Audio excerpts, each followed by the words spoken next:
On the Wake Up Radio presents The Center with your host, DC Radical One.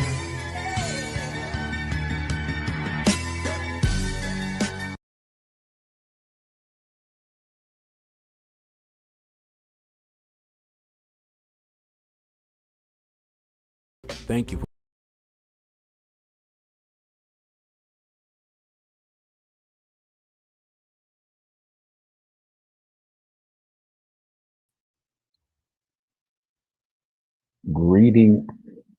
Greetings, friends, family, allies, and enemies. I'm your host, DC Radical, and you have entered the center. Shout out to our wonderful producer, Cindy Ashby. You can check us out on SoundCloud, YouTube, iTunes Podcast, Google Play, Stitcher, Spotify, iHeartRadio, at On the Wake Up Radio. Give me, as usual, a few minutes to get myself together. No matter how much time I spend preparing, somehow, inevitably, I'm never quite prepared as I would like to.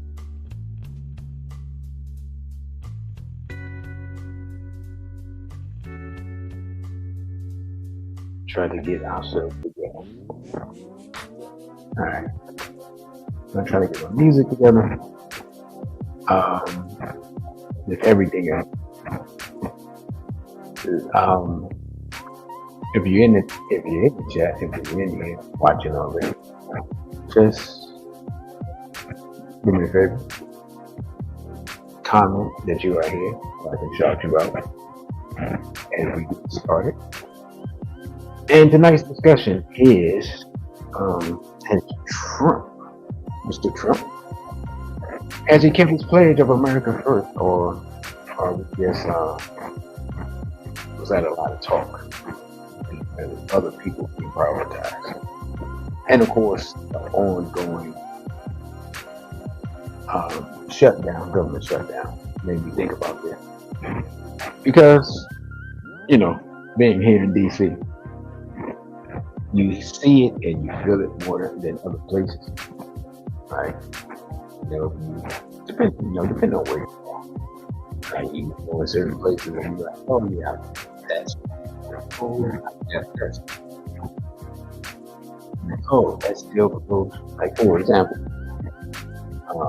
the Smithsonian is open for maybe a week into the shutdown. They do their own homework. And now they're not open. They run, I don't know how many museums listed. That whole section, they have like a whole section of the city where there's a complex where there's so all of that is closed. So I haven't been down there. I don't know what it looks like. I don't know if like people still go in there just to hang out, enjoy the weather, although the weather hasn't really been present. I guess people actually have it. Although people from different temperaments may enjoy this weather more than others. It's been cold. I know winter has to come. Be colder because weather hasn't been coming. Windy, overcast, go around like any of us. So yeah, hanging out outside, that's not my thing right now. But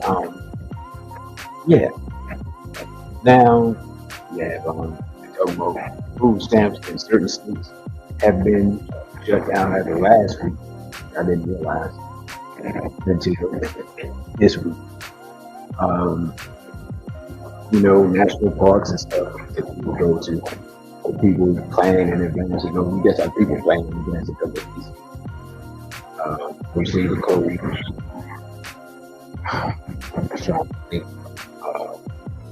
I just saw an article, farmers, they had subsidies and stuff that they did for me even now on hold. And so when I saw that, I was like, well, If there's one thing that affects everybody, if farmers start feeling the aren't able to do what they need to do to raise their crops, we're all going to feel that, right? So the idea that, of course, the airlines, forgot about that thing. So the idea that the government shutdown isn't going to affect, it's one of those things that the longer it goes on, the more people will affect. And I guess that's where you see the outbreak. So that's what I want to talk about real quick.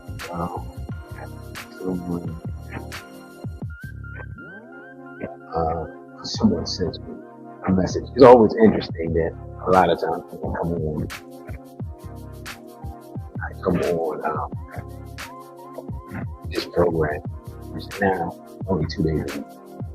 At the same time, I can become relatively consistent. Invariably, someone will send me something via my other school.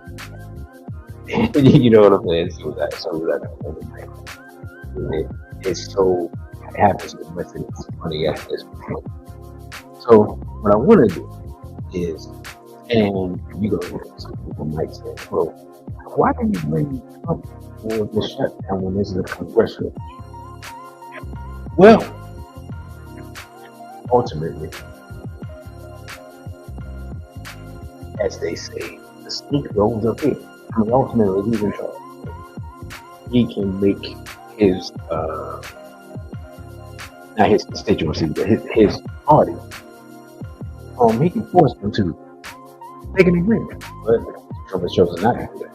And he's been largely not a part of the process for whatever reason.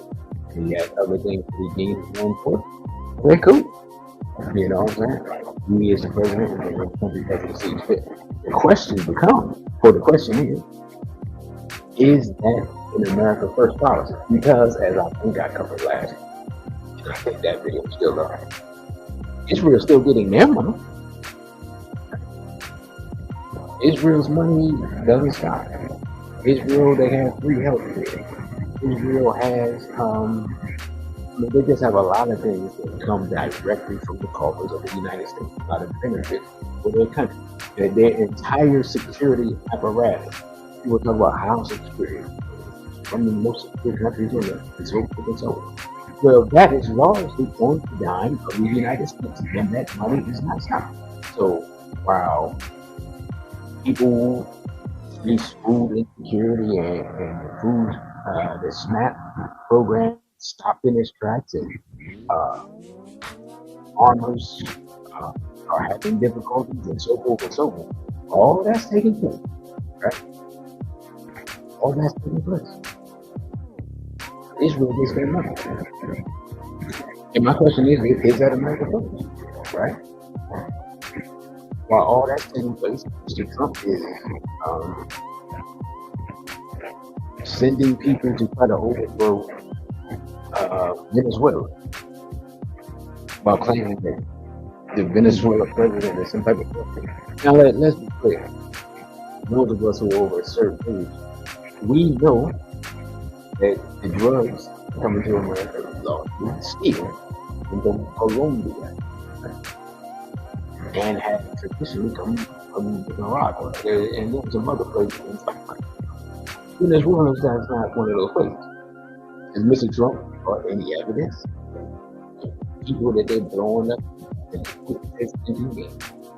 And that Mr. Maduro is some type of drug lord? Has they brought forth any evidence? Prove any evidence?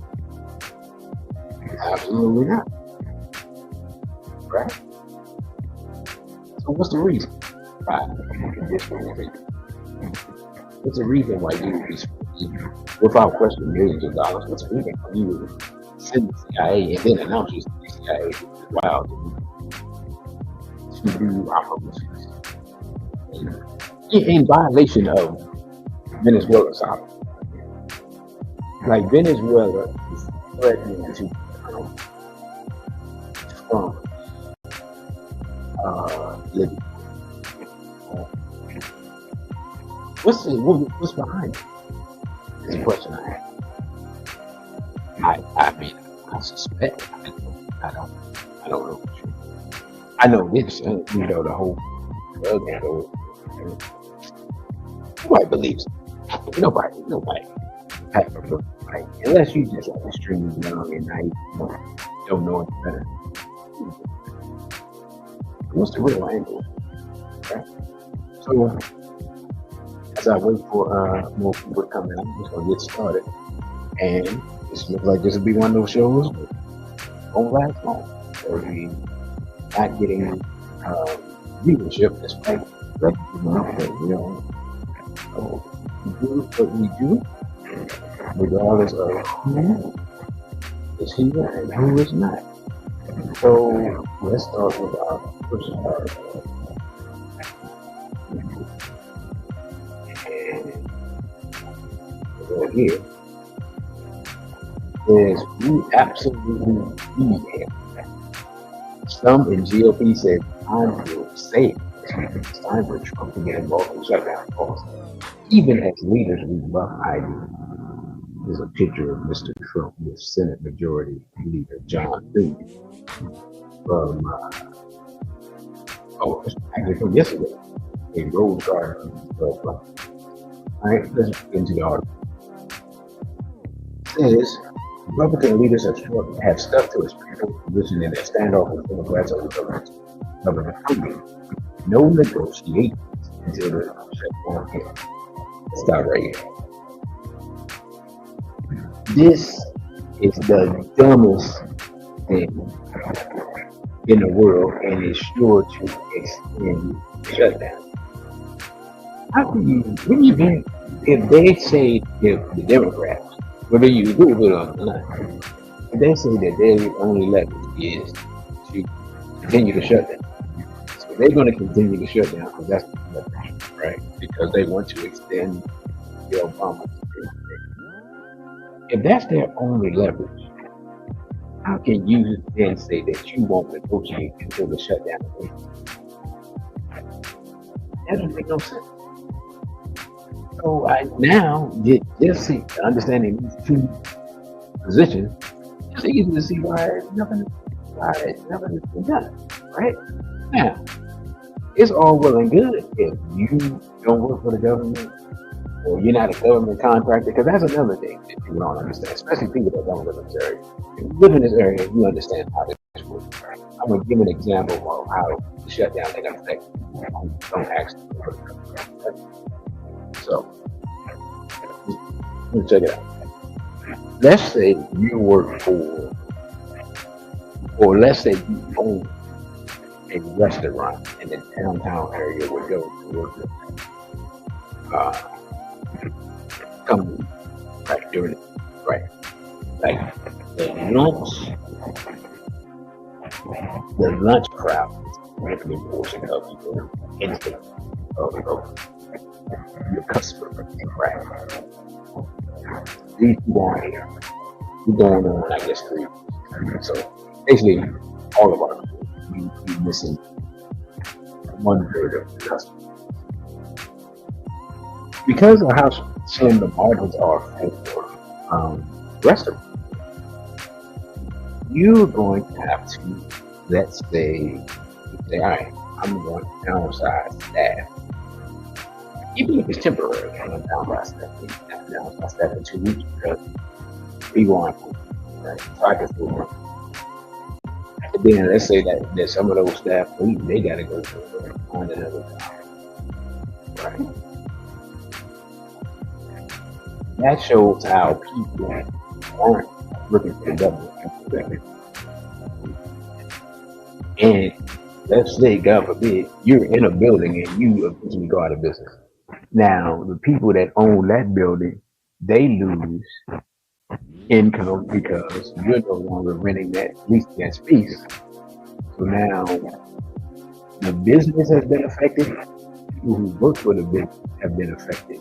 And the people who were leasing space to that business have been affected. All because of the government shutdown that they had absolutely nothing to do with. Regardless if they go to right or right? That's just an example. So it this thing like affects, just say you have a parking group. People aren't coming. And now that the tourists, the things are shut down, they aren't coming to the city. Now your parking garage is 50% empty. You 50% of your revenue for a month. Right? Okay, so that means you may have to just decrease some staff. If you're the manager, you may have to decrease staff, but you have to do over their hours. Now you're working more hours, even though you're management, because you have to decrease staff, and if you have to decrease staff, it can cost 50% of revenue, and everything costs 50% of revenue is because of the government shutdown. So this is how it just, I'm just using these examples of, things I know of, people that I know that, have these different positions, different businesses, and things like that. This is how this affects real people. I think we have this thought that these things that we feel can do affect real people. And there's this weird belief, especially among Republicans, that the government is going to do it. Well, okay, you can argue whether or not they're doing it or not, but they receive real money and they still spend real money. They contribute to the economy in the Washington, D.C. area.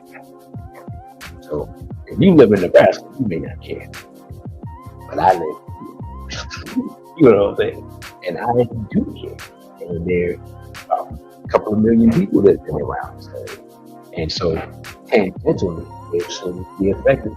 And it will happen in other parts of the country as well, as people see. So my point is it America first to have a dysfunctional government while you send money to foreign countries? Like, is that America first policy? I mean, I'm just asking a question. Right? Anybody who sees this, y'all can answer. Because Trump. And like I said before, I voted for him, but I would consider myself as a voter, especially now that I know the reality of his extreme friendship with Mr. Epstein and the reality of the activities that you have to engage in close consequences with Mr. Epstein. Right. The things you have to do to be down with Epstein. So, anyway, we get back to this part. Great. So it says, but as the impasse drags on, some rank and file Republicans are starting to wonder if it's time to change tactics. Several GOP lawmakers have suggested that President Donald Trump take a more direct role in resolving the shutdown in recent days, including potentially opening up negotiations with Democrats. And that is what's required to end the standoff. If he gets involved, he can move it. General GOP Senator Tommy Tuberville, he used to be the coach of Auburn back in the day. He can make a decision on what to do. We absolutely need him. GOP Representative Jeff Van Drew of New Jersey told CNN. He has the strength and skills to get it done. The speaker is doing a great job, but we need Trump. The restlessness within the Republican Conference comes as both sides have continued to dig in, leaving no clear avenue towards reopening the government without a major shakeup in the dynamics on Capitol Hill. And it signals growing unease in parts of the GOP, which is told that the shutdown is taking the country, and over which party will ultimately shoulder the blame. Even as Trump and Republican leadership protect confidence, the strategy will win out. Now, I'll say this. That's going to be the interesting part, is who's going to take it. I have no idea. I'm not a partisan. Both parties are, in my humble opinion, paid for by APAC. Both of them do the will of APAC. So, which group will be blamed ultimately, and how that will affect patterns in the next election? To me, that's up for debate. I hate to say I have no dog in the fight as far as like who's right, who's wrong. I really don't. I really haven't paid attention. And I'm old enough to remember when these things. I'm old enough to remember when the Congress used to be able to pass a bill, like literally one of the number one budget. And it's become part of it's part political theater and part just political strategy, man, to drag these things out. And it's become so normalized that they don't actually, that passing a budget has become a challenge seemingly every time. And it's not how the United States government is supposed to work. The United States Congress is supposed to be able to pass it, right? The filibuster-proof majority thing in the Senate made this difficult. You used to be able to do with a simple majority. Now you have to do with a super majority, and it's made the nation virtually ungovernable. And I'm gonna say this: I believe that the people who want America destroyed want to make. They pay in order for the government to become unruly and ungoverned, and for the system to become dysfunctional, and for people to become to lose faith in the American governmental process, in order that eventually, in the future, another system will be imposed over the United States system, an international system. In other words, they want the American government to become so dysfunctional that the thought of a one world government replacing the American government and really consuming it will not be as distasteful.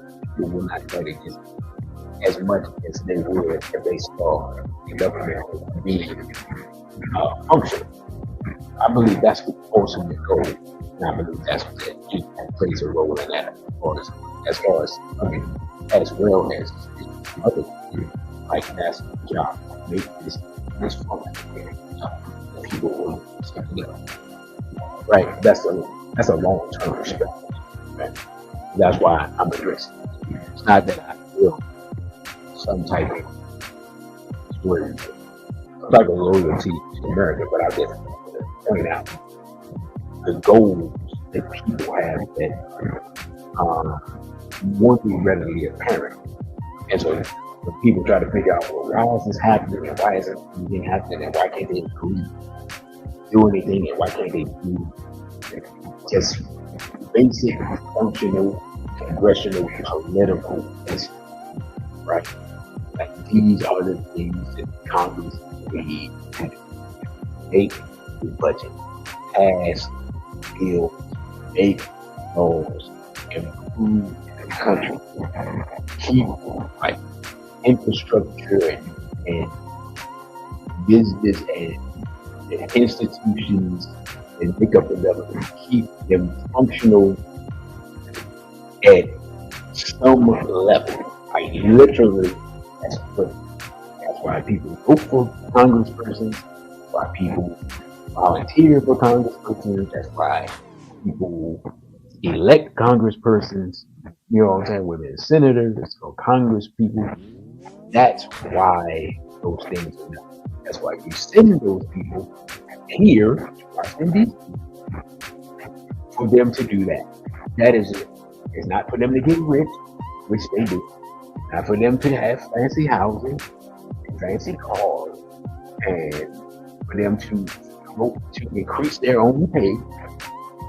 You know what I'm saying? For it to go up and up and up. It's not for them to use their insider knowledge on what laws are going to be passed so that they can make more money on the stock market, or for them to receive money under the table.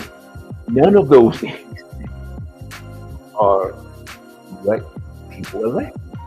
They elect them to do the things that they are not, they find seemingly impossible, which used to be routine, like passing a budget.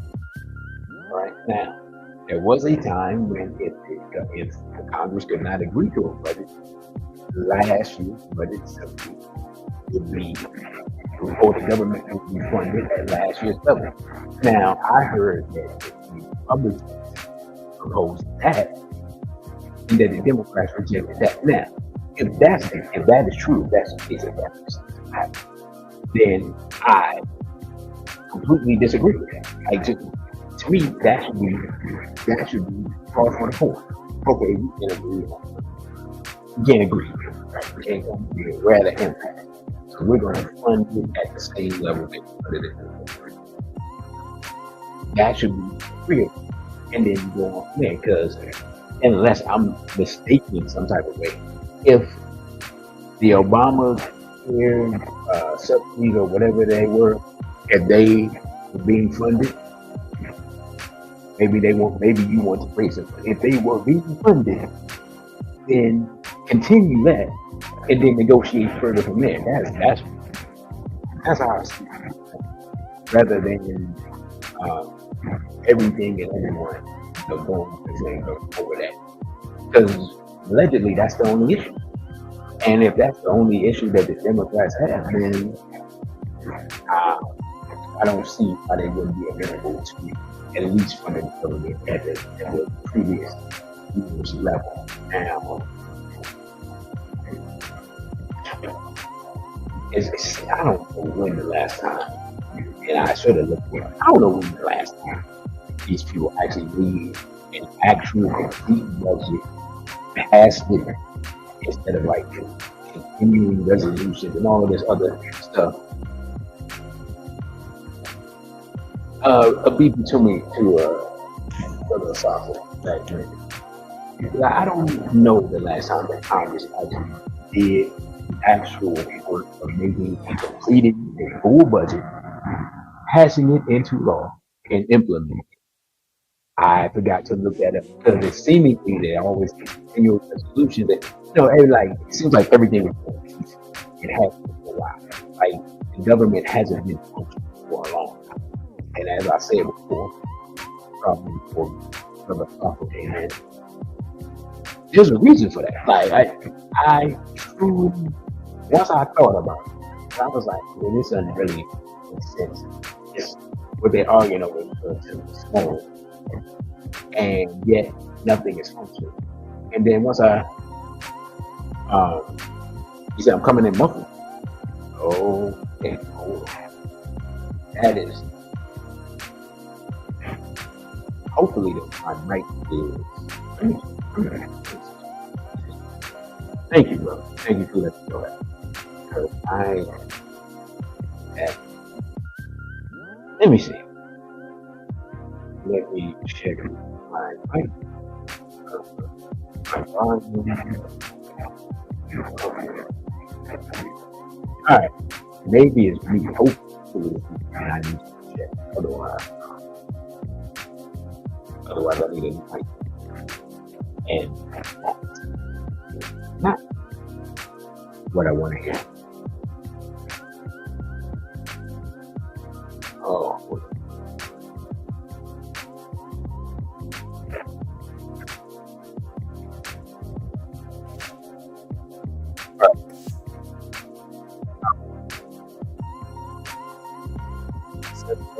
Clearer. Am I going to have to redo this whole first segment again? Brother Safo, give me a 1 if I sound better. And maybe that's why people haven't tapped in. Oh, man. Thank you, brother. Thank you for letting me know. I know exactly what happened. So anyway, here's what happened. I'll let y'all know. The wrong output. The settings for the wrong output. I'm using new headphones, and instead of it going to my settings where my microphone goes, and I didn't check it, I put in. Yeah. Well, the brother he's not able to tap in regularly like he used to before they straight black Pride of Brother Elijah. So, all right. So, I don't know. I may have to chop off the whole first. I had to see how it sounds. I may have to chop off the whole first half hour of this. Anyway, I'm glad you all can hear me better now. And that's my mistake. That's a tech issue. I was asking people to tap in and let me know. So, Brother Elijah, since Brother you got ripped off, he won't be able to join us at the beginning. I don't know where Sister Najee is. Was hoping she would tap in. I'm gonna need somebody to take Brother you got ripped off's place and show up early to make sure and do sound check for me, make sure everything is good. So, as I was saying before y'all could hear me clear, this whole, in my opinion, this whole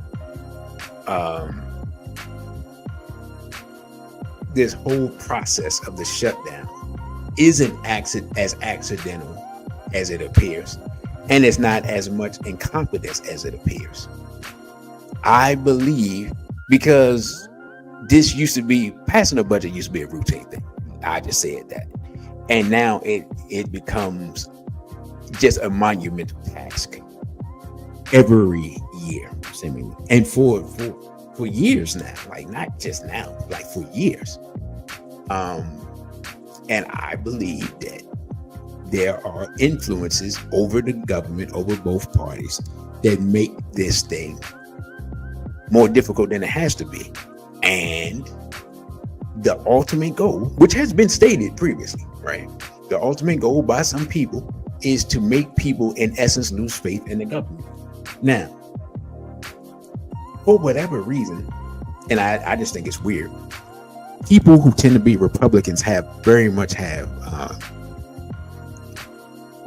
they basically have an antagonistic relationship with their own government, even though they claim to be the most patriotic, right? And even though they're in charge of the White House and in charge of Congress. Now, there was a time before I was born, up until like from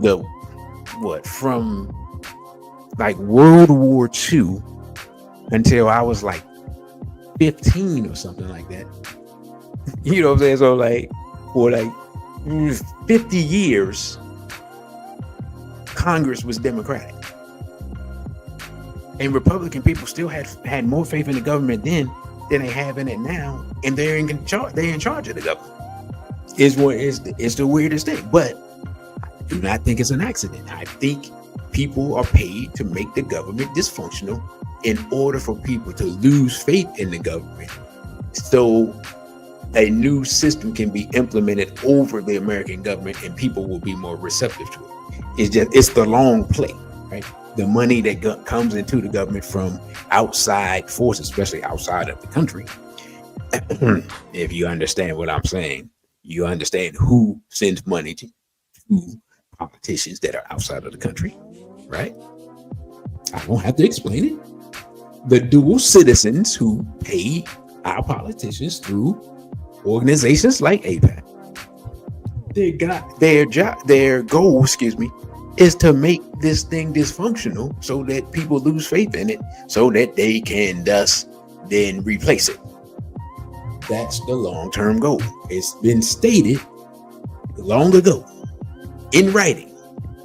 While people can argue and dispute that, look at the results, right? So, I was reading this article, and I'm going to get back to the article now that people can hear me, now that the sound is coming through the proper mic, which that irritates me so much, because anyway, I had to review and see what it sounds like. Anyway, says at the end of the day, to move this needle, we need to get this thing off the bubble. President Trump will have to get involved. That's probably what will have to happen. Trump has not spoken to Senate Minority Leader Chuck Schumer and top House Democrat Hakeem Jeffries since before the government shuttered weeks back. a White House official confirmed earlier this week. The two Democratic leaders said Tuesday that they put in that they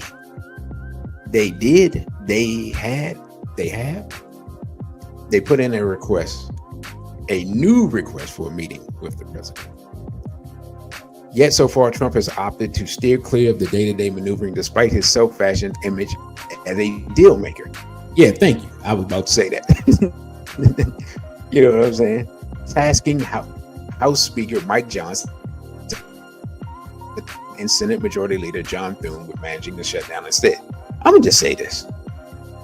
Can we be honest here? And I have nothing personal against the man, but not even Republicans have a lot of confidence in the skill set of Mike Johnson. So why Trump want to turn stuff over to him? I have no idea, other than the fact that he don't care. You know what I'm saying? Because Mike Johnson's skills and abilities as a negotiator, I don't hear anybody sitting around proclaiming him to be extremely skilled in that.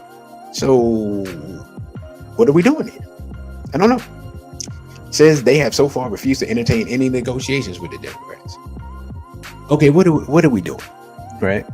If Trump's not going to negotiate, the Democrats are not going to move off of their stance, and the Republicans that Trump put in charge aren't going to negotiate. So basically what they're saying is F the American people. Because that's what it sounds like. That's what it sounds like to me. You know what I'm saying? So if you work for the government, they don't care. If you happen to be paid by people that work for the government, they don't care. If you happen to be paid by people who are paid by people who work for the government, they still don't care. You know what I'm saying? If you happen to be a farmer who receives subsidies from the government, they don't care. If planes start falling out the sky because you ain't got enough air traffic controllers, they don't care. Right? That's the way I see it. Like, there are millions of people who are affected by this stuff, and apparently they don't give a rat's buttocks about rectifying this situation. Now it says he is not going to negotiate with the Democrats who have taken American people hostage. We're not going to pay a ransom to reopen the government, Johnson told reporters on Tuesday. A frustrated Thune insisted to CNN on Tuesday that there is no plan B for ending the shutdown, signaling Republican leaders will keep forging ahead and pressuring Democrats to simply accept the House's short-term funding bill. Again, why should there be short-term funding? Why you can't just fund the government? Why can't you just write a budget and pass the bleeping budget? I need a bleep button. The extended standoff represents a departure from prior shutdowns, where funding lapses have typically prompted a scramble on both sides of the aisle to reach an agreement. During the last lengthy shutdown, a 35-day stalemate during Trump's first term, prompted by his insistence on funding for a border wall, lawmakers repeatedly funded proposals aimed at breaking the logjam, while Trump went as far as to cancel a holiday trip at Mar-a-Lago to remain in Washington amid the crisis. Now, you know, he was taking this way more seriously back then. If he stopped going to Mar-a-Lago, you know he was serious. And I'm gonna be honest, man. I like not fund. Why did they not want to fund the wall? Like, yeah, and I'm all for building a wall. I just am. Okay, build a moat, build a wall, build a castle. You know, and not only that, pay people to build the wall. Pay Americans, make the wall into a jobs program. I know I've said that before. I'm gonna say it again. I just did. I mean, it's not rocket science, but whatever. Anyway, there was no weekend meetings or meaningful negotiations, and the House hasn't even been in session for over a month, with Johnson vowing not to bring the chamber back until Democrats are ready to cave. Oh, so they just ain't gonna do no work. They ain't gonna do no work, but they gonna get their pay. They gonna stop everybody else from getting their pay. The more I read this article, the more frustrated I get. This is making my head hurt. I can't speak for anybody else. Trump on Tuesday hosted Senate Republicans at the White House for a lunch billed in part as an effort to encourage continued solidarity, predicting in the speech that Democrats will ultimately lose out politically. I mean, I think both parties will just look like complete morons. Oh my God, man, y'all excuse me. And I don't even know who I got that from, or what movie or whatever. Anyway, says in conversations with senators over a meal of cheeseburgers. Oh, are you serious? These grown folks eating cheeseburgers? Anyway, Trump signaled that he was open to talking with Democrats, and he later reiterated the stance in remarks from the Oval Office, saying he had just one little caveat: only when the government opens. That stated position is in line with the talking points echoed by congressional Republicans over the last 3 weeks. He's open to a conversation if there's something substantive that they have to offer. But the idea that they can hold the government hostage in the shutdown is not going to work, said John Hoeven of North Dakota. I'm going to just be honest, man. Can I be honest? Like, people in places like North Dakota that you don't even have like a major population, like you got more wildlife than people, having them make major decisions on things that affect the whole country, it's part of that bugs me. I don't know what it is. I know that's part of the whole federal system and everything, but it seems like people in places like North Dakota and South Dakota and places that don't Maine, and like they always got something to say when things need to be done, and they have too much influence over what takes place, right? Like people who in California represent millions of people. People in New York represent millions of people. People in Florida represent millions of people. What do they think? You know what I'm saying? Why is this dude from South Dakota? Why I gotta hear his opinion? Respectfully. Like, I know he has a constituency. He has people that he represents, but I'm saying, like, really? South Dakota? Come on, man. Like, what are we doing here?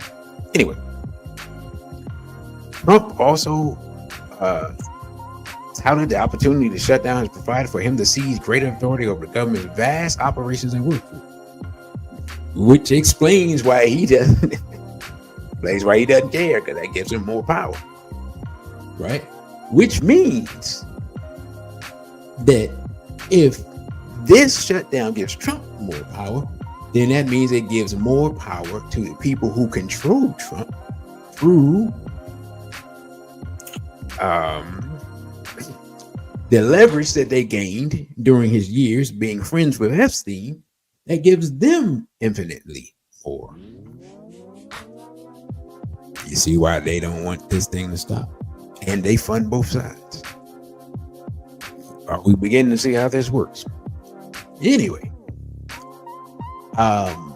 greater authority over the government's vast operations and workforce, bragging about deep cuts to the federal workforce and funding cuts aimed primarily at ramping up the pressure on Democrats. White House officials have sought to fire more than 4,000 government employees while halting billions of dollars meant for infrastructure and energy projects in Democratic states and districts.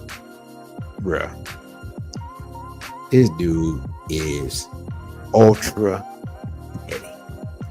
Like, this dude is petty as I don't know what. Like, he may be. I keep telling y'all, man, like, Trump is like the Tupac of politics. Like, he don't forgive, he don't forget. He's super petty. You know what I'm saying? I mean, this dude he's giving Gemini's a bad name. Like, as petty as I don't know what. Like, yeah, let's stop funding the stuff in your state. Oh my God, man. Anyway, I could only laugh. Like, it's hilarious. He said they're not going to get a lot of things back. The Trump said at the cuts, later adding that maybe indirectly they're doing good by giving the administration an excuse to hack away at unwanted parts of the government. The White House has telegraphed deeper cuts in the coming days, with Budget Chief Russell Vought saying he hopes to lay off more than 10,000 federal workers in total. Trump, in the meantime, has redirected funding to pay military service members and law enforcement officers in steps that have effectively allowed crime and immigration initiatives central to his agenda to move forward unimpeded. I don't even know how that's legal, but here we are. Yet Trump has reveled in newfound leeway. While Trump has leveled in the newfound leeway, some on Capitol Hill have grown increasingly impatient with the standoff. And with Democrats showing no fresh signs of backing off their stance, they argue that Trump may be the only one who can apply the pressure needed to force a resolution. Well, I mean, based upon what they just said, I mean, he enjoying his newfound power and he wants to fire people and whatnot. He has no, it seems to me that he would have no interest in actually ending this. That he sees benefit in this continuing. And so, yeah, he's going to continue doing what he's doing. He's not going to negotiate anything. So anyway, Democrats have similarly called for Trump to re-engage with Capitol Hill as part of their bid to secure an extension of enhanced Obamacare subsidies that are set to expire at the end of the year. We know that the House and Senate Republicans don't do anything without getting permission from their boss, Donald J. Trump. And the reason why there have been zero negotiations since Republicans shut down the government is because Donald J. Trump clearly wants the government shut down, Jeffrey said, arguing that Trump definitely needs to get involved and off the sidelines. But despite the increasing pressure on both sides of the aisle, Republican leaders have indicated no willingness to budge. I don't know what there is to negotiate, Thune said at the White House. Open up the government first.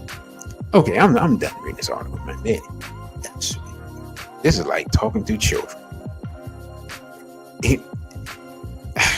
Okay, so let's look at the effects of this thing, because it's obvious this is just going to linger because they're not going to move. I don't think the Democrats are going to move because the Democrats don't trust Trump. They believe that if they open up the government, then just because, especially over Obamacare, because simply the fact that that Obama's name is put on it, they hate Obama with a passion that is they almost have Obama derangement syndrome the way Democrats have Trump derangement syndrome. Like this weird perverse, it's like an inverse personality worship where you just hate everything connected to the person. That thing that's happening in the country is at this point, it's just getting goofy. I ain't gonna lie, this is making me tired just reading it. By the way, and before I go into the next article, the recent and of course I saw them here. I had forgot they were going on, but the No Kings rallies that were taking place recently, that wasn't a good look for Democrats. I'm gonna just be completely honest. People who may disagree with Trump and his handling of like this situation particularly, and them having it during this time, strategically, I can understand that. But the first thing I saw when I turned it on, I was like, oh yeah, let me see if it's on, because I was actually researching something else, and then I turned on my computer. I said, oh yeah, because somebody was like, yeah, they doing that, they gonna have that march tomorrow, blah blah blah. And I was like, what? And then when I realized, I was like, oh okay. So I turned on my computer. Literally the first thing I saw was some transgender person talking. Bruh, come on, what are we doing? How is it that the person that you get to represent your cause, you can't find any straight people to represent your cause? like people who are just tired of these shenanigans, all this rainbowism. You just turned all those people off. They just want functional government, clear and concise policies and ideas to make the country better for regular people. All those people that were just turned off immediately. Because I know as soon as I saw that, I was like, here we go. And I was done. And then I accidentally, what made me worse is I went across town. I was like, okay. I saw that the thing was on TV. I saw that they were in the District of Columbia. And I proceeded to go from across town past that down, because I wasn't sure where they were. I wasn't paying attention to that. But I went to that downtown area. And then when I saw all the people and the signs and the blue-haired people and some of the weird-looking folks, I proceeded to get out of that part of town and go to another part of town. But it was funny because I was just like, I just saw the transgender. And then I proceeded to go to that part of town, and then I saw more weirdos and weirdness, and I was like, "Oh my goodness, what was I thinking? Why did I come this way?" It was. I mean, let's just be honest, man. Neither one of these groups represent the interests of any sane black people, and yet, as long as we're living here, that's all we got. The Congressional Black Caucus is completely useless. The Republicans, largely racist. And the Democrats focus more on homophilia than they focus on anything else. Every time I look up, it's just something that's LGBT. Like, where's the party that represents regular, hardworking, struggling, putting one foot in front of the other people? Like, where is that nobody represents the people anymore, right? In my humble opinion. So I'm gonna get over this article because I just want to get to the effects of this stuff. Oh, all right, let me do this real quick. Yeah, all right, we're gonna go here. It says states warn SNAP benefits may stop in November if government shutdown continues. States are warning that struggling Americans who rely on food stamps to pay for groceries that they may miss out on benefits come November.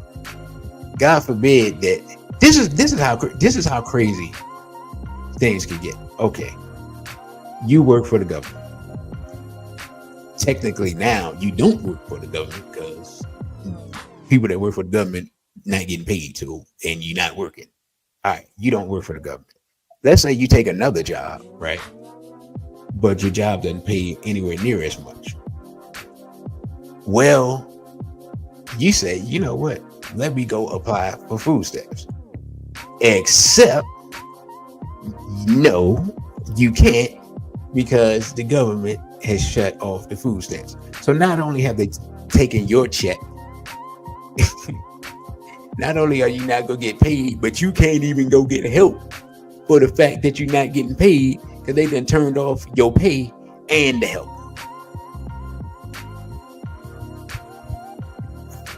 Man, like when you just think about it, it's just like, this is sheer insanity. But let us finish reading the article. It says starting October 16th, which has been a whole week ago, Supplemental Nutritional Assistance Program benefits will not be paid until the federal government shutdown ends, and funds are released to Pennsylvania. Reads a notice from Pennsylvania state website. New Jersey, Maryland, New York, and Texas are among other states that have issued similar notices. New Jersey, New York, and Texas are some big states. The wave of announcements come after the U.S. Department of Agriculture, which oversees the federal food stamps program, issued a letter to state agencies on October 10th, saying that if the lapse in appropriations continues, there will be insufficient funds to pay full November SNAP benefits. Reach for comment, the White House referred CBS News to the USDA, which then shared the letter it sent to states. Both declined to comment on what lapse in funding would mean for the millions, as The Rock would say, the millions and millions of people who depend on SNAP for feeding themselves. Gina Platanino, interim director for SNAP at the Food Research and Action Center, a nonprofit focused on ending hunger. Let me start right here. These people love to say that this is the greatest country in the world. That's what they say. It's the greatest country. America's the greatest country in the world. How the heck can America be the greatest country in the world if, as I will show later, 1 in 7 people food insecure? 1 in 7 households, right? So that don't even include people, because we got millions of people that ain't got no house, right? That's a whole nother thing. 1 in 7 households are food insecure in the greatest country in the world. Make that make sense. And then those people are going to be even more food insecure because these people can't pass a budget. And then more people going to be even more insecure because farmers are not going to get the money they need to continue to produce food. Are we seeing where this is going? Right? I mean, do we understand the ramifications of these decisions that are being made by people who they got plenty of money. They gonna be all right. You know what I'm saying? Even if they weren't paid, they would be all right because they're millionaires. This is insanity. Now, it says according to the USDA, 73% of SNAP recipients had a gross monthly income at or below 100% of the poverty level as of last year. While the majority of beneficiaries are not expected to work while on SNAP, primarily because they are children, older adults, and disabled people, most SNAP participants who can work do so. The Center for Budget and Policy Priorities says. So this is what's deep. You got people who work, but they don't make enough, so they get food assistance. Then you got people who are old, you got children, and disabled people. So because these people can't do their job, old people, disabled people, and children are going to suffer. And then when these people go to the food banks, that means there's going to be less food at the food banks. And there probably a lot of government people probably contribute money to the food banks. And I'm not sure how, I guess the various, I guess their charities are set up and people fund them or whatever. Basically, man, a lot of people just go hungry because these people can't do their job. It says over 40 million Americans are enrolled in SNAP. Recipients on average receive a payment of $187 or $6 a day on prepaid cards that they can use to buy produce, meat, dairy, and other household staples. $6 a day. For one person, for one person can kind of survive on that, but that's not a lot of money that ain't a lot of money for no family. Like you can't, two, three people can't survive on that. That would be $60 a month, $2 a day for a person. They can nobody survive on that, and you're gonna take that away from me. Bruh. Oh my goodness, man. Yeah. I'm just exasperated. I'm at a loss for words. Like this is just, man. Come on, man. What are we doing? It says to ensure benefits are available at the first of every month, states send electronic case files with the information on SNAP recipients on a monthly basis to an electronic benefit transfer vendor so they can process the data and load recipients' cards. EBT processors have to get all the data in time, Plater Nino explained. They need to be able to process the payment so when the person utilizes their card at the EBT retailer, the money will be there for the retailer to be able to swipe. The shutdown, however, has thrown a wrench in the process. In its letter to state agencies on October 10th, the USDA directed states to hold off on sending the electronic files to EBT vendors until further notice, which means that people won't have time. So the pause opens the door for possible delays and disruptions in November. That is 10 days away. There could also be an issue for SNAP recipients like Deb Powers, 66-year-old Massachusetts resident, who receives about $260 a month for SNAP benefits. Powers says she'll be okay if the benefits don't come through in November, but a longer delay will force her to change how she shops. The fresh produce she buys to keep a healthy diet will no longer be in her budget. Goodness. Letting people go hungry is a choice, and it's not a good one, she says. Contingency funding. One way for the USDA to cover SNAP costs, explained Plater Nino, would be for the agency to tap into contingency funds. According to FRAC, the reserve stood at $6 billion during the Biden administration. Yeah. Good luck with that still being there during this administration, but we shall see. After Democrats and Republicans failed to come to an agreement to extend government funding on October 1st, the USDA said in its lapse of funding plan that the SNAP program has been provided for with multi-year contingency funds that could also be used to cover state administrative expenses during the government shutdown. These multi-year contingency funds are also available to fund participant benefits in the event that a lapse occurs in the middle of the fiscal year. However, it's unclear if the USDA plans to utilize those funds to ensure November's SNAP benefits. The agency did not respond to CBS News request for comment on whether the option is under consideration. They're probably holding the funds, hoping that would affect Democrats more than Republicans. That's probably what they're doing. So they may fund it late. The people may delay just so they can try to scare the Democrats into action. That's what it sounds like to me. It's possible the states could attempt to free up money from their own budgets to bridge the gap, although approval would be an uphill battle, given that it costs tens to hundreds of millions of dollars monthly to cover SNAP benefits. Whether states would get that money back is unclear. Yeah. Let me go to the fatal WIC. So another social safety net that would be affected by the government shutdown is the special Supplemental Nutritional Program for Women, Infants, and Children, known as WIC. The program provides nutritional assistance, including infant formula, to around 6.7 million people. Sounds to me like some people are going to have to get into some breastfeeding. That's what it sounds like. And we got stuff. So let's see.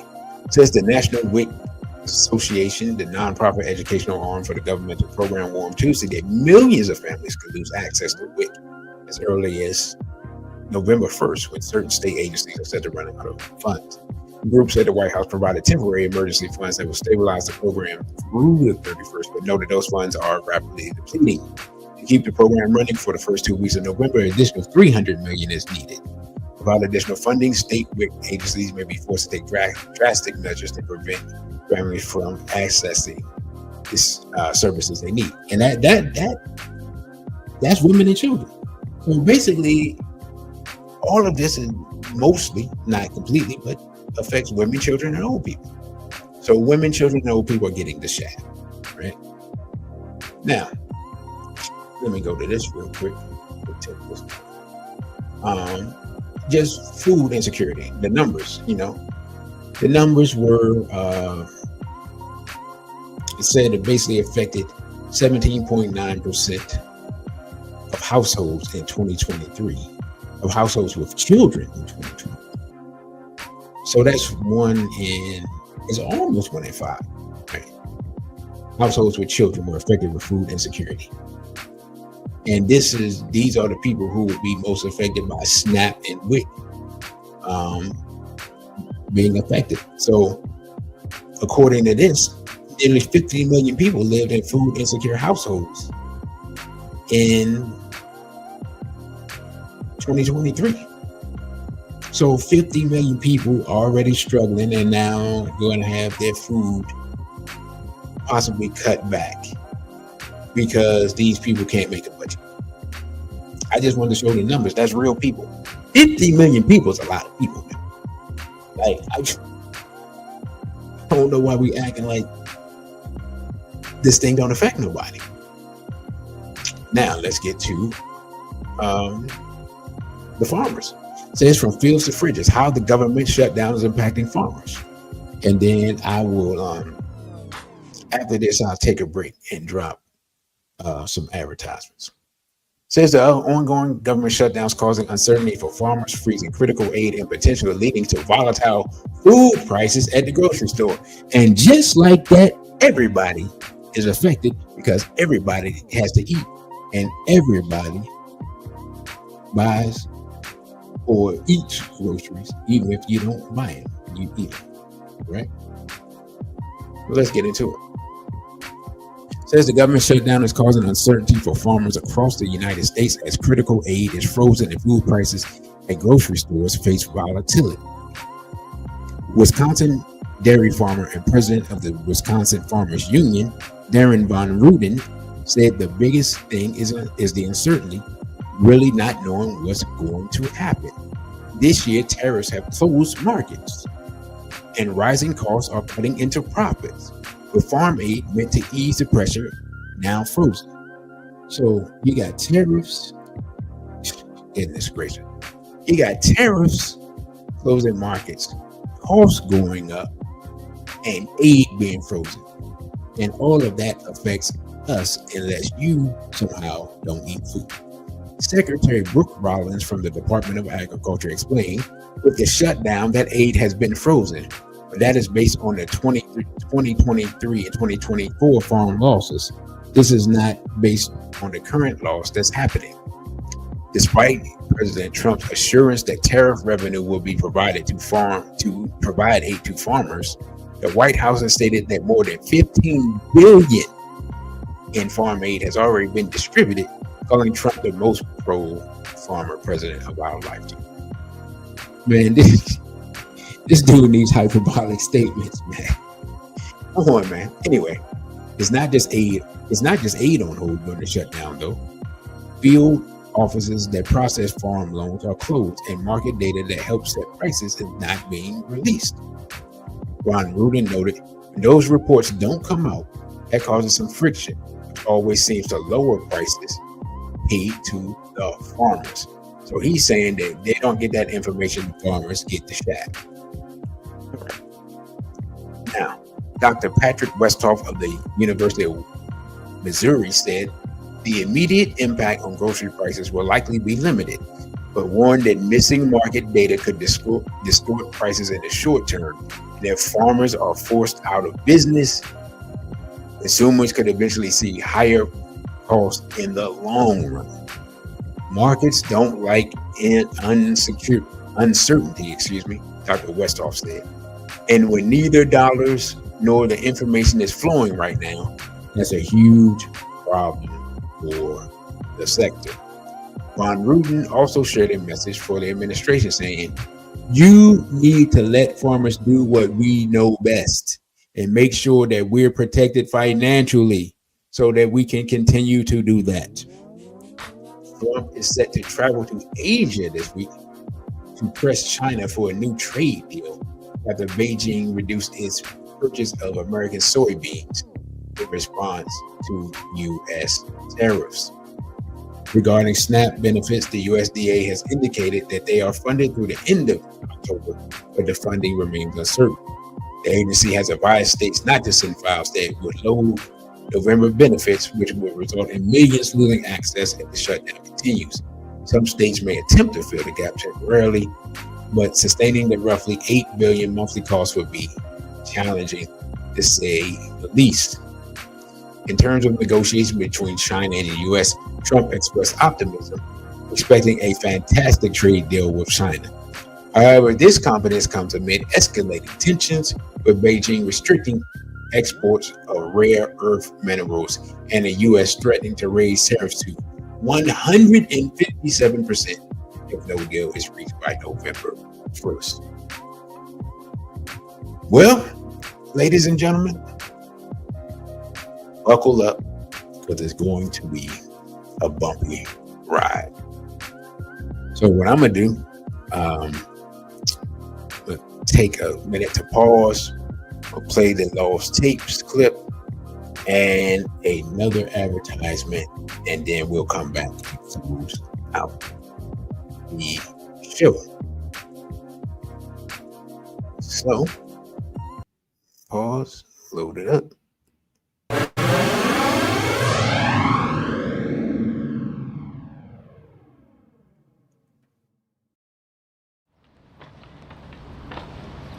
Now, we're going to go and talk about AIPAC. What is AIPAC? The American Israel Public Affairs Committee, AIPAC. What does AIPAC do? AIPAC is the gangster with a whole lot of money that says, I'm going to buy you and pay you money, and you're going to make decisions that I want you to make.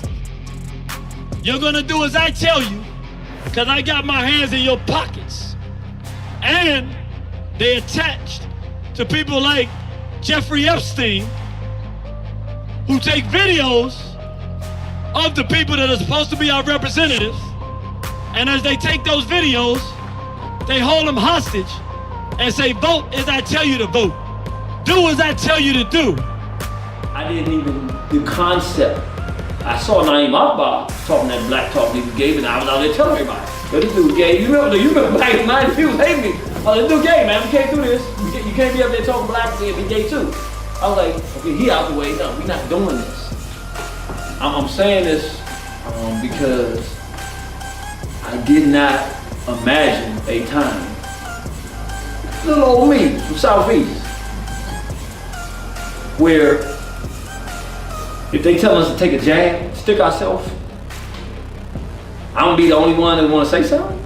Maybe the brother out in Whitaker, brother Darren, we got a few brothers, but I'm talking about like, I'm thinking whatever they tell us to do, we got black people who studied under these people, we gonna say no.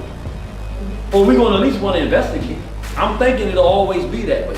I'm thinking if somebody's pushing this stuff, R. Kelly molesting children, we're gonna deal with this dude. I'm thinking everybody's gonna agree with that, because you don't mess with children. That's right. That's what I thought was, that's just how I thought we were, and that is who we are intrinsically, but I'm saying, I didn't imagine a world where I'm saying, don't vote for this dude, it's a trick. Come on, y'all.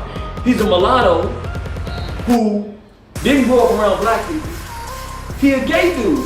He gonna push homosexuality. Y'all can't see this? I'm thinking, I'm telling y'all before he get in office, what are you talking about? And people who are the hardest nosed people in African nationalism, the hard ones, looking at me, nah, you can't do that, dude. Y'all don't see this? I'm actually the only one that's gonna say, yo, you don't see. And then when he gets in and does what I say he does, okay, I saw. You messed up the first time. Okay, I saw. I'm thinking, okay, but now he going back for office. He done already made his gay marriage legal. Mm-hmm. All right, now you get it. The dude, I told you he was a punk, he was a gump in the beginning. Mm-hmm. I still couldn't conceive. No, dude, if you're looking for somebody else to do it, you ain't studied the lessons of history. When you're passionate and pulled to do something and can't stop, it's a message being given to you. Ain't nobody coming. You gotta believe in yourself, because somebody decided that you was supposed to do something. So you can't turn it off and stop looking for people. You just gotta do what you do. We looked in the past, 1972. I was born in 1973. I'm almost 50 years old. I'm 50 in December. a year before I got here. They must have known I was coming. They said, let's get this thing out here now before you get here. They did what's called the Gay Rights Platform of 1972. This is just official document, sharing information. If you read, go look that up online for yourself. They're making it difficult to find. I don't know if people have been noticing this, but things that you used to easily go and put it on the internet and find them, you can't find this stuff no more. I mean, there's a bunch of stuff you can't find. But I'm gonna bring your attention to just one. It's a bunch of stuff. All of it's aimed at children. Sex education to children, adoption, gay adoption of children. But there's one that's most important for what we're talking about today. And they break it down from the federal level and the state level. On the state level, they say every single state, they want laws repealing all laws governing the age of sexual consent. I'm gonna say that again. They want the repeal of all laws governing the age of sexual consent. Meaning a newborn baby, they want it to be legal to have sexual contact with a newborn baby. What year did I say? 1972. That's 51 years ago. Fast forward 21 years from then to 1993.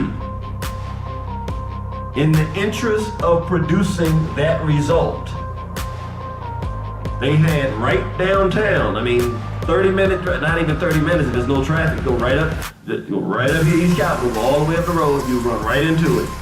They had the 1993 Gay Rights March on Washington. Let's see what that was about.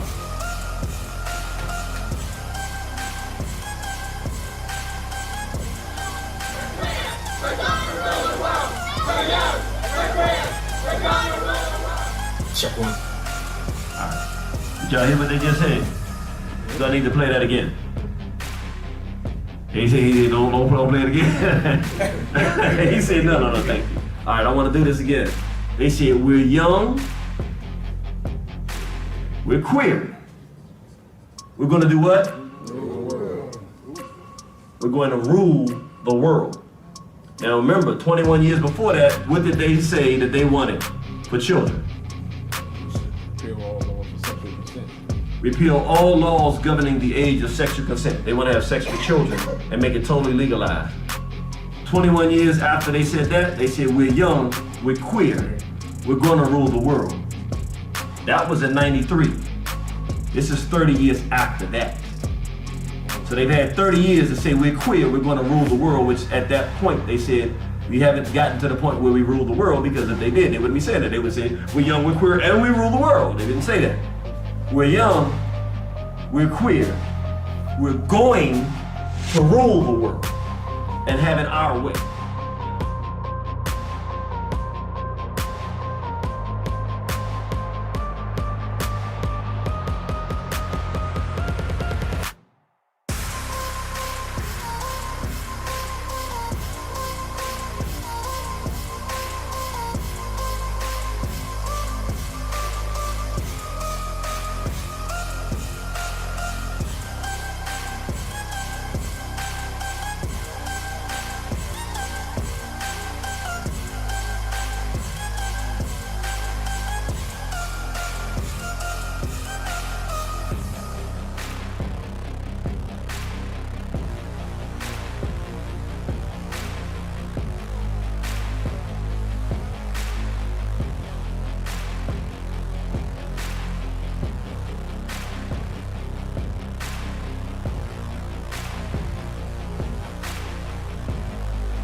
All right. We are back. I am your host, DC Radical One.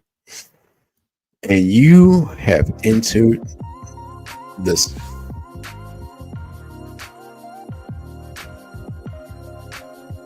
You can check us out on SoundCloud, YouTube, iTunes, Podcast, Google Play, Stitcher, Spotify, iHeartRadio, On the Wake Up Radio.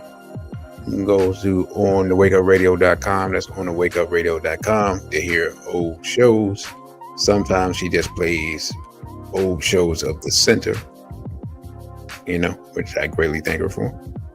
And you can follow me on my social media on Instagram at dc.radical1, on Twitter at dcradical_ONE, on OTW2 at dcradical1. If you are enjoying or getting some information that you would not normally receive from this program, you can donate to keep us running at via Cashapp, at dcradical1. And you can email me at dc.radical_1@protonmail.com. And you can reach me via Zelle at using that same email address, dc.radical_1@protonmail.com. And you can send money via Zelle if you do not have Cash App, because I know we do have a few people that don't have Cash App. Also, let me say BB48 to Sister Najee, who recently came through. BB48 to Brother Desaline. And let me do this real quick. I normally don't address the trolls, but I'm going to address the trolls. Even though I banned the trolls, so me addressing the trolls. I'm not really addressing that troll particularly, but I'm addressing the trolls in general. So I'm going to say that a fake Tariq Nasheed, but then again, maybe it was a real Tariq Nasheed, decided to make their presence known. And of course, they said something vulgar because that's the level of their intelligence. And I'm assuming they were addressing it to Brother Genie. I'm going to just say this.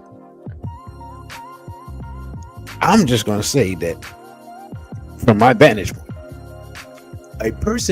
for a person to have a problem with someone who is unapologetically straight while piling around with homosexuals and being married to a non-black woman and claiming they're not a black leader but taking money from black people and making an ideology for black people that puts them against other black people.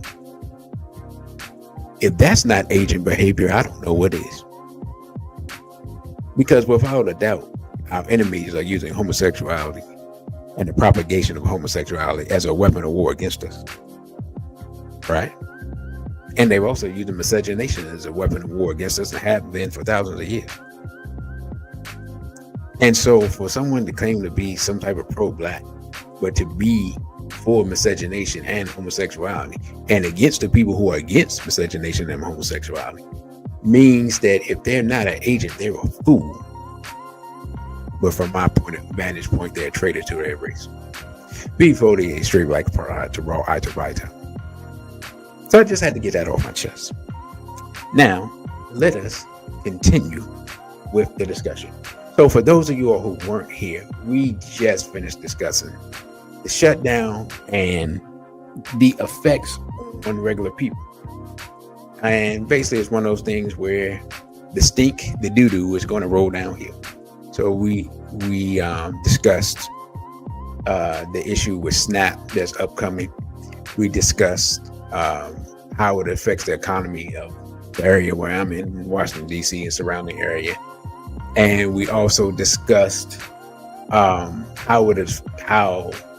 what is going on is going to affect the farmers, which then will affect the food prices, which of course affects all of us. So if you think the shutdown does not affect you, if you're in America, it is affecting you. So now that we have covered that aspect of it, I want to get to, well, if Mr. Trump isn't going to do anything about the shutdown because he doesn't feel the need to, because he feels secure in his position, what is Mr. Trump doing since he's not doing that?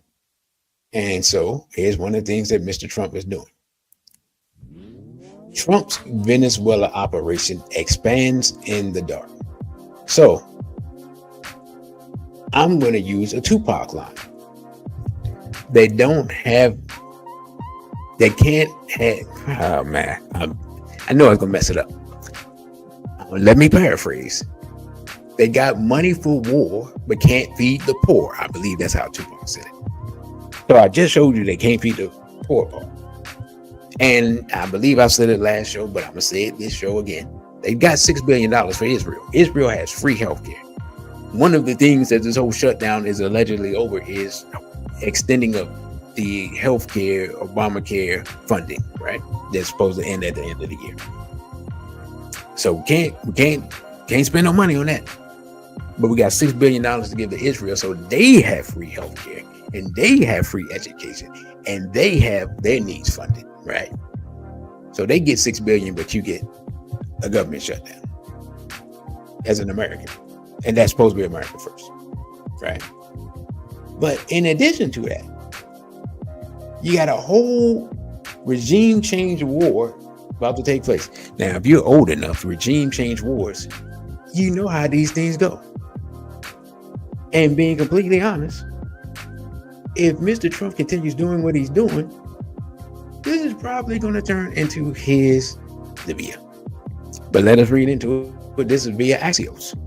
It says the U.S. military has killed at least 32 people in 7 strikes off the coast of Venezuela without telling Congress or the American people who was killed or on what evidence. You can't tell Congress because Congress ain't in session. Isn't that convenient? The big picture. The U.S. is 8 weeks into a military campaign in the Caribbean Sea with the twin aims of stopping drugs, allegedly, and potentially toppling Venezuela's dictator, Nicolas Maduro. You know what? I love this, how they just claim people are dictators. Does anybody here that's listening to this show or looking at it in the future, do any of us know exactly how the Venezuelan government works? Do we know if they have a Congress? Do we know they have term limits? Do we know how long their president lasts? Do we know that he's even a president, or does he have some other title? Do we know any of those things? I would say that the average American does not know, right? So I'm saying, like, we don't even know how their government works. So the idea that their government has to be removed, I mean, who are we to say? But anyway, it says officially our position is that we're there to stop narco-terrorists. We're going to blow up their boats, and we're going to be patient about it. No one is in any rush, a senior administrative official said. Now, I'm going to say this. Traditionally, the drugs that have come into America over the last 20 or 30 years or so have come from Colombia. Some have come from Panama. In fact, the U.S. government was helping to prop up another dictator in Panama and helping him bring drugs into the United States. Right? The CIA was bringing in drugs into various places, including Arkansas. And we talked about that in a previous show. But now the government is blowing up people because it wants to fight against drugs. Allegedly. Now, I am of the belief that, because think about it. Trump was president for 4 years before, and Maduro was the president when Trump was president. This wasn't an issue then, so why is it an issue now? That's the question, and I don't know the answer. I'm just asking the question. But let's get back to the article. It says the scene: the Trump administration has deployed an unprecedented number of warships, spy planes, fighter jets, bombers, drones, and U.S. Marines off the coast of Venezuela. Basically, he's declared war without declaring war, because only Congress can declare war. So this is insanity. Last week, Trump confirmed he'd authorized a CIA covert operation on Venezuelan soil. Overhead, the U.S. conducted a bomber attack demonstration with B-52 bombers. It's not just the CIA, it's all our intelligence capabilities, said an insider involved in discussion about the operation. The U.S. knows where Maduro is, where he stays, where he goes. If we wanted to kill him with a missile, we could have done it by now. Can we stop right here? How in the world, who authorized the United States to go and assassinate a sitting head of state. What? I mean, the audacity of that statement. Isn't you can't even run your own government. Your own government is currently not functional, but you are saying that you could assassinate another head of state whenever you feel like. A head of state that happens to be an ally of Russia. Now, I don't know if they have. I don't know. I don't think that they have the type of agreement where Russia would defend Venezuela, but what's to stop Maduro from calling Mr. Putin and making that agreement? Which, and if that was the case, then the United States attack on Venezuela would be the same as an attack on Russia, because recently Iran has entered into those type of agreements with China and Russia after holding off on it, believing that they can make a deal with the United States. And then after being attacked by Israel and the United States, they came to the realization that maybe I need to actually make an agreement with my actual friends instead of my enemies.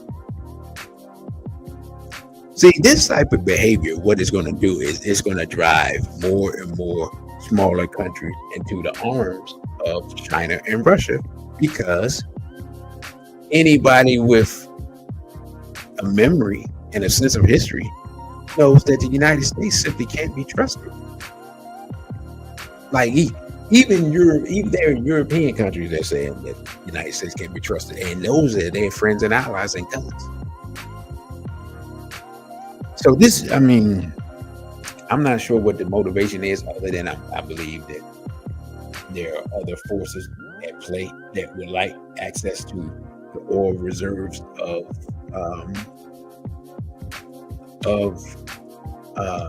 Venezuela.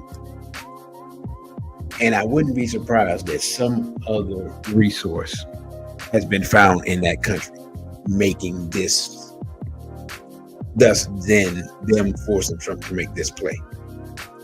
But I don't know what that is. Maybe I should have researched it before, but I didn't. So here we are. Anyway, after the unexpected and unexplained departure of Southcom Commander Admiral Alvin Hosey, we'll get to that, the cadence of strikes at sea and on land could increase. So basically, a black admiral decided that he would retire rather than engage in these in this military action.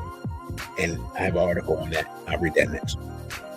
Says the Pentagon denied Hosey raised objections, but hasn't explained why he took the highly unusual step of stepping down just 1 year into his command.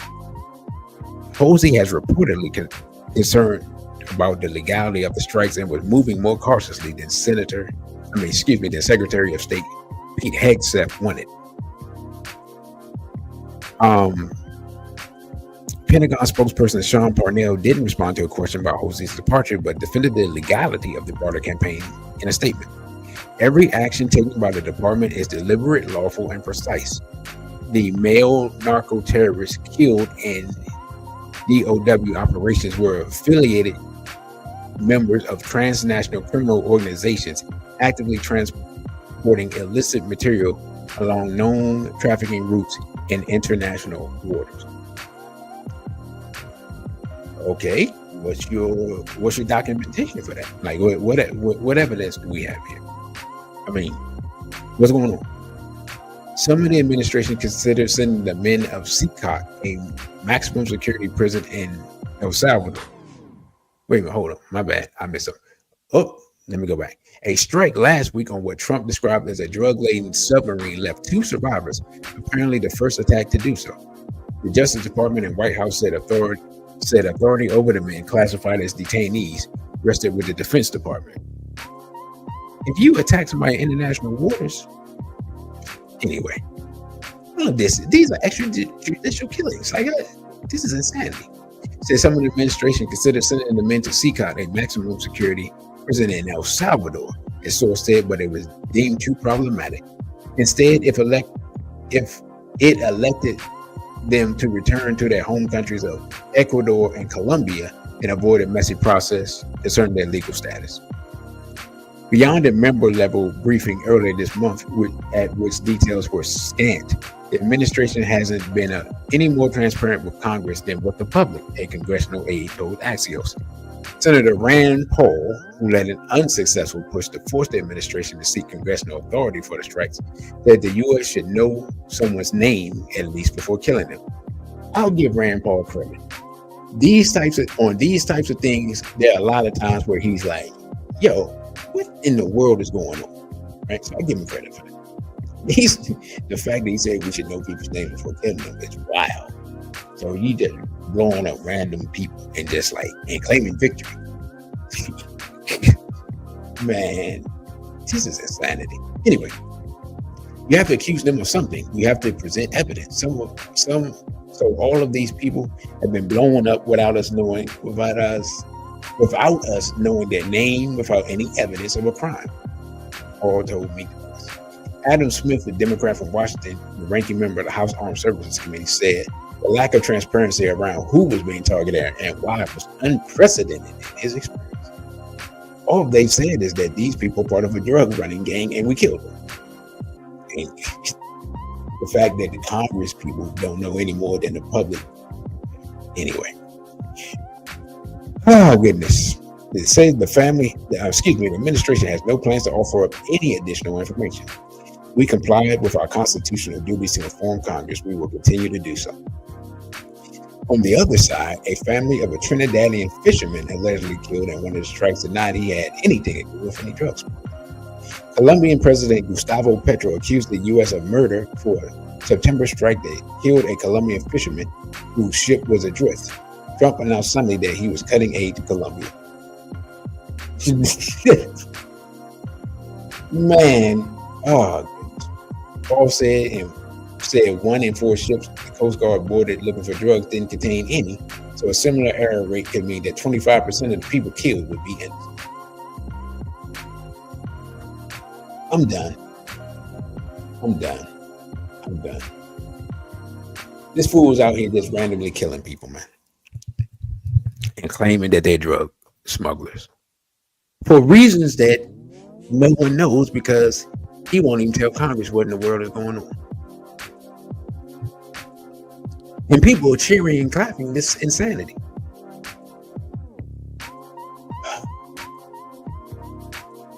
I'm done. Let me go back. This is craziness. This is insane. Let me go to the just from the Hill. Let me go to this article on why the brother said I'm out. The abrupt retirement of 4-star Navy admiral overseeing the U.S. military strikes against boats in the Caribbean is raising alarms as to the validity of the attacks of the Trump administration's broader plans in the region. This is from the Hill, and the article states: Top admiral's retirement sets off alarm bells over Caribbean boat strikes as they show flight disruptions from the shutdown. Now, I don't know why I can't actually get to the rest of the article. Oh, wow, waiting for this thing to reset. I just found out. I don't know where I was. I guess I was just lunching. I just found out that this $250 million that it says down here, this $250 million ballroom thing that Trump got going on, that they're demolishing part of the White House for that. You don't have to get any authorization from anybody for that. I'm not asking. So I ask somebody. Anybody want to help me out here? Yeah. $250 million to add a ballroom to the White House? You knocking down the whole East Wing? What is happening? No one has anyone raised any objections to that? Or no? That's just, it is what it is. Anyway, let me get to this. In a surprise move, Defense Secretary Pete Hegseth on Thursday announced that U.S. Central Command Admiral Alvin Hosey, a black man, will step down at the end of the year, 2 years ahead of schedule. Southcom oversees all operations in Central and South America, and multiple outlets reported that Hosey and Cashapp were at odds over the U.S. mission in the Caribbean, which I believe. Hosey's unexpected departure, set for December 12th, means Southcom is without its top military commander at a time when the Trump administration is building up U.S. forces in the Caribbean and increasingly targeting vessels off the Venezuelan coast, it says, are transporting drugs, most recently on Thursday, escalating a standoff with the government of President Nicolas Maduro. He's trying to bait Maduro into a war by attacking people off the coast. Okay, anyway. Everything we're seeing is setting off alarm bells, said Brian Finucane, a national security lawyer with the International Crisis Group, an organization focused on conflict resolution. The military buildup in the Caribbean, these lawless strikes on vessels there, the administration talking about potential action in Venezuela. CIA is already in Venezuela. None of this is being undertaken with congressional authority. Exactly, because Congress ain't even in session. Hosey's retirement announcement comes as the Trump administration has steadily escalated its actions and rhetoric towards the Venezuelan government, quietly shifting roughly 10,000 troops, in addition to warships, fighter jets, and a nuclear submarine, to the Caribbean in support of what officials say are counter-narcotics operations. The majority of the service members are based in Puerto Rico, with 8 naval ships and 1 submarine in the region. Cashapp said last week that the Defense Department is forming a new counter-narcotics joint task force to crush drug cartels, which would operate in the Southcom area of responsibility. Well, if you're doing that, then how come you're not going into, if that's the case, how come you're not going into Mexico? Because way more stuff is coming in through Mexico than is coming in through this region that you're talking about. And on Wednesday, the U.S. flew 3 B-52H bombers over the area as a demonstration mission. What are B-52 bombers going to do to stop drugs? The U.S. military also has conducted 6 strikes against boats off the coast of Venezuela that killed at least 29 people since September, with the last strike being on a semi-submersible vessel, leaving 2 survivors who were being held aboard a naval ship. President Trump on Saturday announced 2 survivors would be repatriated to Colombia and Ecuador. Without putting forth any evidence, administration officials claimed the vessels were carrying drugs as justification for targeting the individuals aboard as if they were enemy combatants. The 6-week campaign has raised alarm amongst legal experts and some Democratic lawmakers who question whether the administration is following the laws of war and if it's taken the advice of top military officials. Senate Armed Services member Jack Reed called out Hosey's departure as troubling, giving growing concerns of a potential U.S. conflict with Venezuela. At that moment when U.S. forces are building up across the Caribbean, tensions with Venezuela at a boiling point, the departure of our top military commander in the region sends an alarming signal of instability within the chain of command.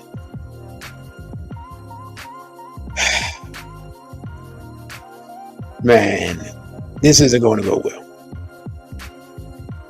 This is not going to go well.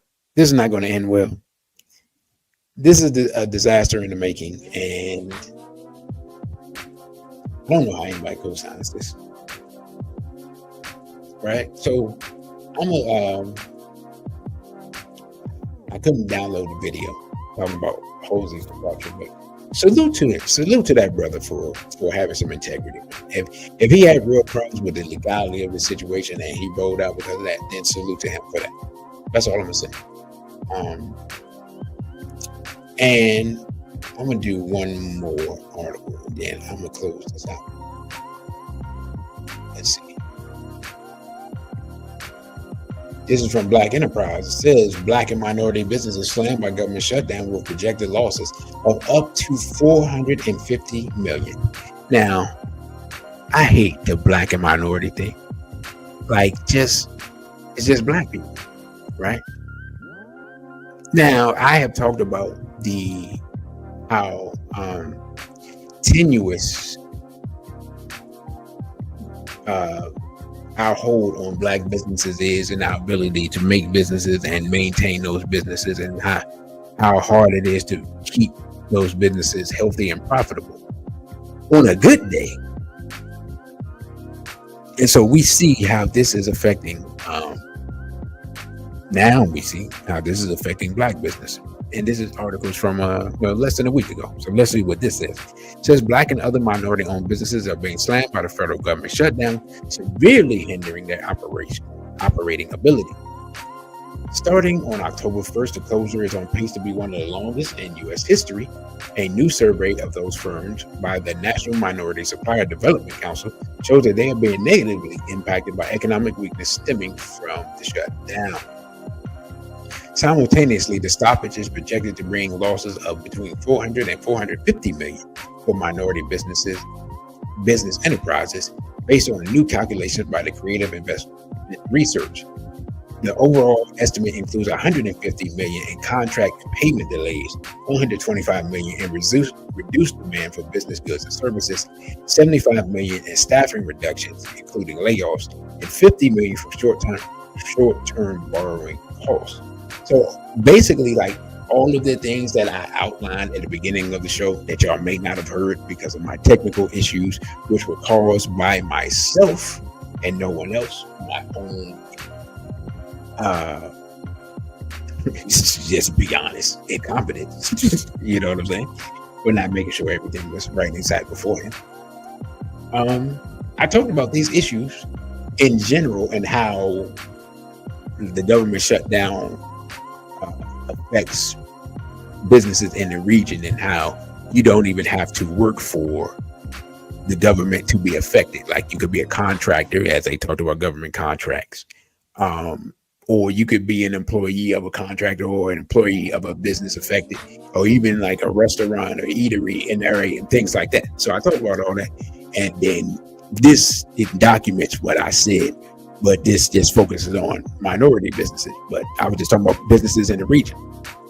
It says one of the nation's largest business advocacy group for MBEs, the NMSDC, got 89 responses from its member firms from 26 states and jurisdictions that it quizzed over 2 days this month.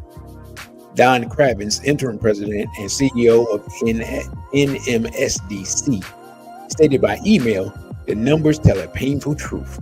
Within our network of about 15,000 minority-owned businesses, more than a third are being directly hit by the shutdown. He further states in just 3 weeks, these firms have lost nearly a quarter of their revenue. Goodness gracious. Translating to hundreds of millions in economic losses.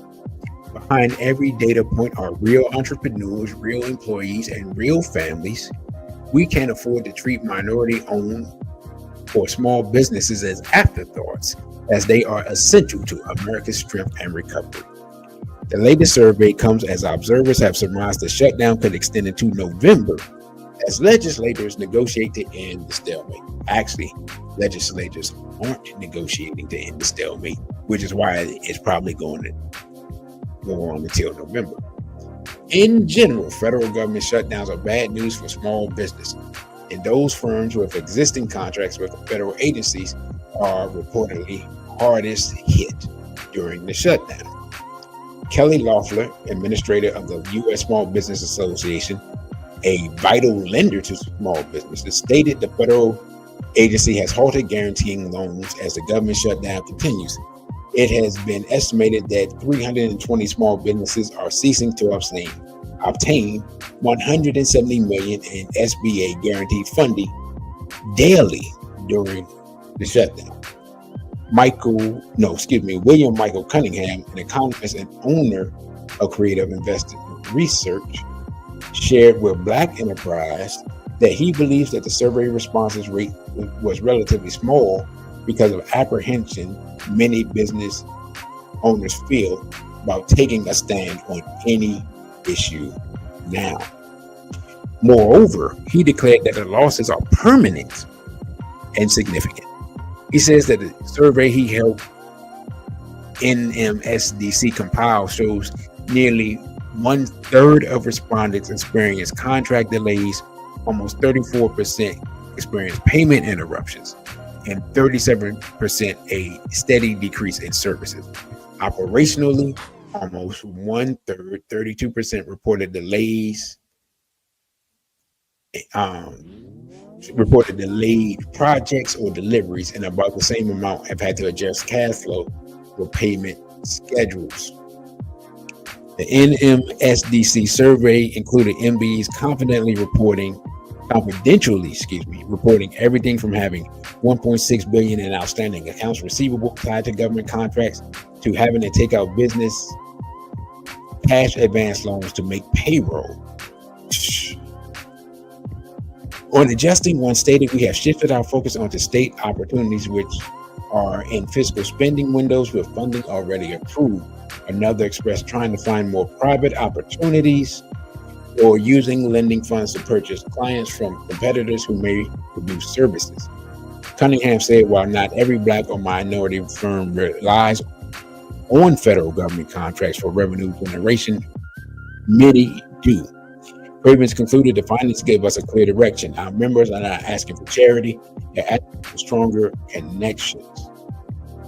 We will be expanding our work to facilitate intra-MBE partnerships, financing, and new digital platforms to make collaboration easier.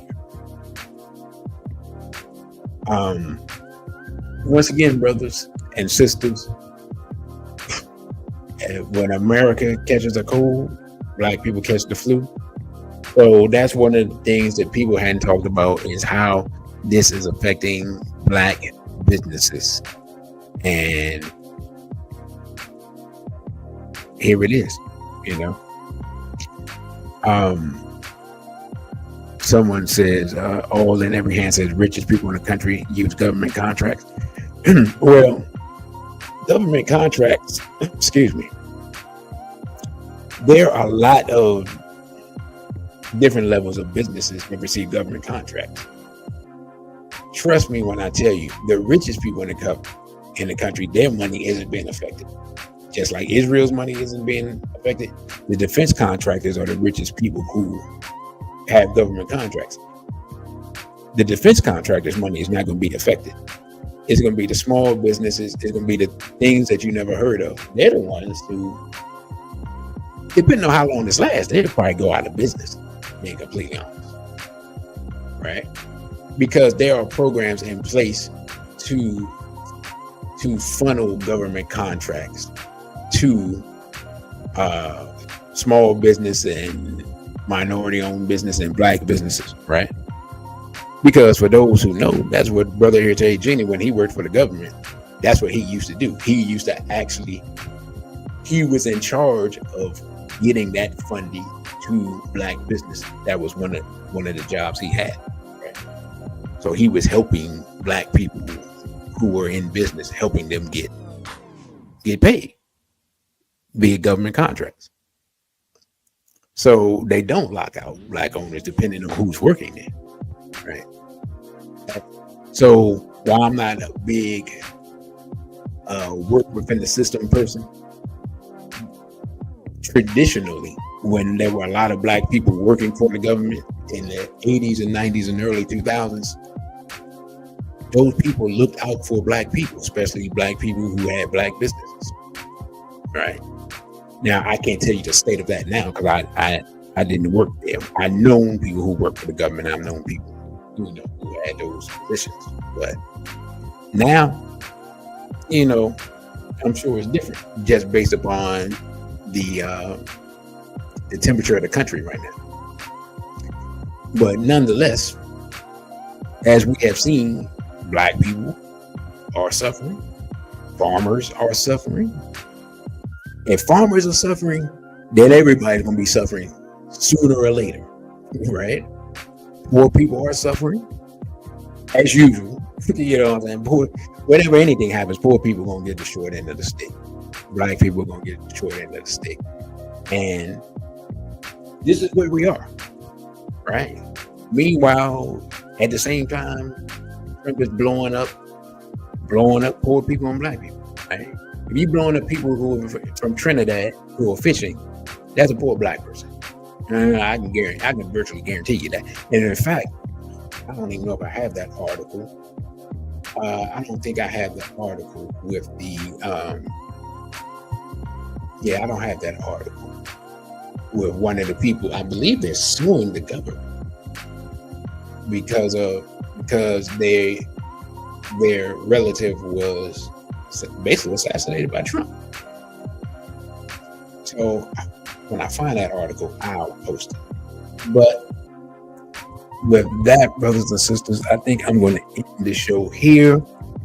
I thank you all for listening and watching. Thank you all for supporting. Thank you all for your comments. And we will be back tomorrow with SBL Talk, myself and Sister Najee. Again, I'm your host, DC Radical 1. You can follow me on Instagram at dc.radical1, on Twitter at dc_radical_ONE, on OTW at DC Radical 1. If you would like to donate via Cashapp, that's $DC Radical 1. And you can email me at dc.radical_1 at protonmail.com. Also, you can support via Zelle using that email, dc.radical_1 at protonmail.com. And basically, we will be back, myself and Sister Najee, in about 22 hours. Tomorrow's discussion will be what is forgivable and who is redeemable. So, again, I thank you all for your support. Don't forget to like, share, and subscribe. Again, I am your host, DC Radical 1. And with that, I say, big 48 and straight black pride.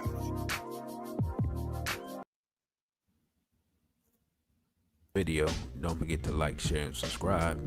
Also follow us on our other social media platforms. On Instagram, we're at dc.radical1. On Twitter, we're at dc_radical_ONE. And the Cash App is $DC Radical 1. Again, thank you for subscribing. A big for ODA and straight black pride.